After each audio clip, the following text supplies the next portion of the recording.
عزیز طلبہ، السلام علیکم۔ علم سیاسیات کا دوسرا یونٹ ہم دیکھ رہے ہیں۔ پچھلے حصے میں ہم نے عالمگیریت سے ہونے والی تبدیلیوں میں معاشی میدان میں ہوئی تبدیلیوں کو دیکھا ہے۔ آج ہم سیاسی میدان میں ہونے والی تبدیلیوں کو دیکھیں گے۔ سیاسی میدان میں جو تبدیلی ہے اس میں سب سے پہلے نمبر 1 ہے جمہوریت کی اہمیت۔ 1989 سے قبل یورپ میں انقلاب اور سوویت یونین کی تقسیم کو کمیونزم کے خاتمے کے طور پر دیکھا جاتا ہے۔ دنیا جمہوری نظام کی طرف قدم بڑھا رہی ہے۔ شریک ریاستیں، عوامی مرکز حکومت اور بہتر انتظامیہ، ان نظریات کو اہمیت حاصل ہو رہی ہیں۔ جمہوری نظام میں فیصلے اکثریت سے لیے جاتے ہیں۔ سماج کے تمام اجزاء کو کس طرح اس عمل میں شامل کیا جا سکتا ہے یہ دیکھا جاتا ہے۔ عوامی مرکز حکومت اور بہتر انتظامیہ میں عوام کی شمولیت پر زور دیا جا رہا ہے۔ نمبر 2، ریاست کا مقام۔ عالمگیریت کے بعد ایسا مانا جا رہا ہے کہ ریاست کی اہمیت کم ہو رہی ہے۔ خود مختاری یہ ریاست کا اہم جز ہے۔ خود مختاری یہ نظریہ ریاست کے دائرۂ اختیار سے جڑا ہوا ہے۔ اسی کی بنیاد پر ریاست کو اپنے دائرۂ اختیار میں قانون بنانے کا اختیار ہوتا ہے۔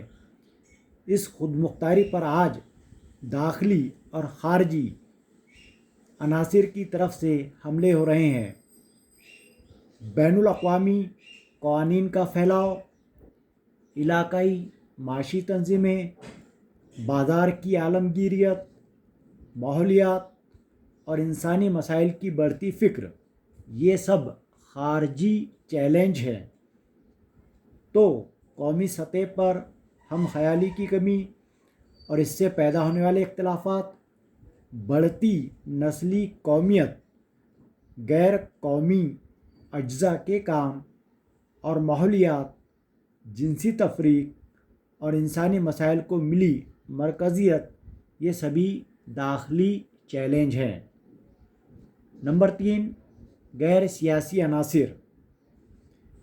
شہری سماج کی بڑھتی اہمیت کی وجہ سے غیر سیاسی عناصر سامنے آئے، اس لیے خود مختار تنظیمیں اور غیر سرکاری تنظیمیں، جنہیں انگریزی میں NGO کہا جاتا ہے، کو اہمیت حاصل ہوئی۔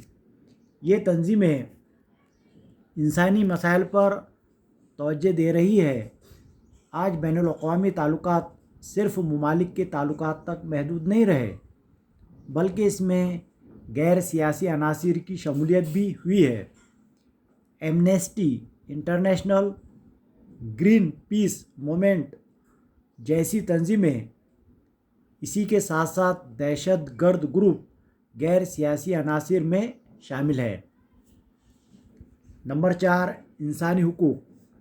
عالمگیریت کے دور میں انسانی حقوق کا تحفظ ایک اہم موضوع بن گیا ہے، لیکن ترقی یافتہ و ترقی پذیر ممالک میں انسانی حقوق کے تناظر میں فرق کرنے کی ضرورت ہے۔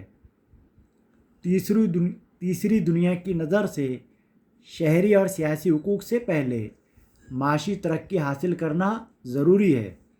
اسی طرح انفرادی اختیارات سے زیادہ سماج اور خاندان کی اہمیت زیادہ ہے۔ مثال کے طور پر ہندوستانی دستور نے سماجی انصاف پر زیادہ زور دیا اور اناج، لباس، مکان، تعلیم اور صحت کو اہمیت دی۔ یہ بھی مانا جا رہا ہے کہ تقسیمی انصاف فراہم کرنے کے لیے عوامی فلاح سے زیادہ آزادی کے حق پر زور دیا جاتا ہے۔ اسی لیے ممالک کو اپنی تاریخ، تہذیب، سیاسی انتظام اور معاشیات کی بنیاد پر انسانی حقوق سے متعلق فیصلہ لینے کا اختیار دیا جائے۔ مختصراً، شہری اور سیاسی حقوق آزادی یہ مغربی نظریے کی مقامی حالات سے ہم آہنگی کی ضرورت ہے۔ درج بالا تمام باتوں کو سمجھنے کے لیے کچھ مثالیں ہمیں دیکھنی پڑیں گی، جو کہ اس طرح ہے۔ بھارت مختلف بین الاقوامی معاہدوں اور تنظیموں کا ممبر ہے۔ عالمی تجارتی تنظیم کا ممبر ہونے کی وجہ سے بھارت کو بین الاقوامی تجارت سے متعلق قوانین کی پاسداری کرنی پڑتی ہے۔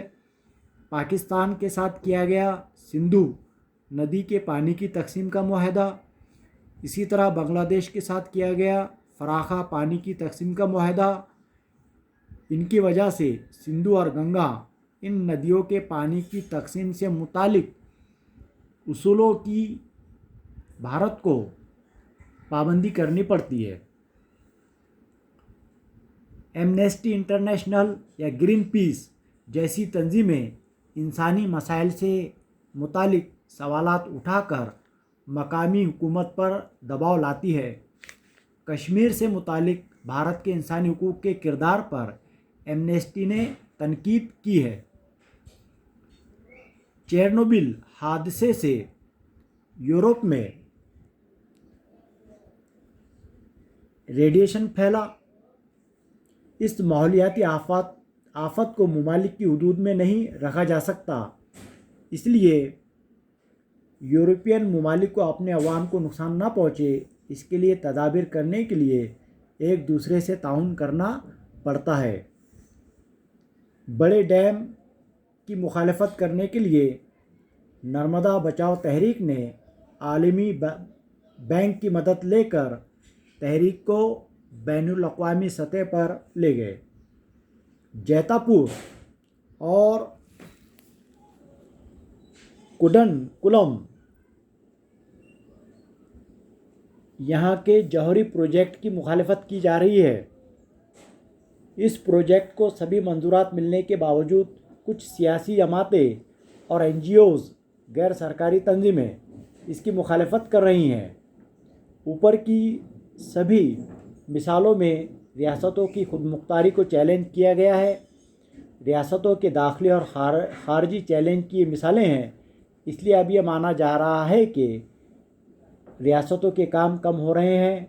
خانگی میدان میں اضافے سے معاشی میدان اور داخلی اور خارجی چیلنج سے سیاسی میدان میں ریاست کا کردار آہستہ آہستہ کم ہو رہا ہے۔ اب ہم ریاست کے اہم اجزاء کو دیکھتے ہیں۔ علاقہ، خود مختار حکومت اور عوام، یہ وہ اجزاء ہیں۔ آج ریاست کا علاقہ سالم ہے۔ ہم آج بھی قومیت اور قومی یکجہتی کے موضوع پر بولتے ہیں۔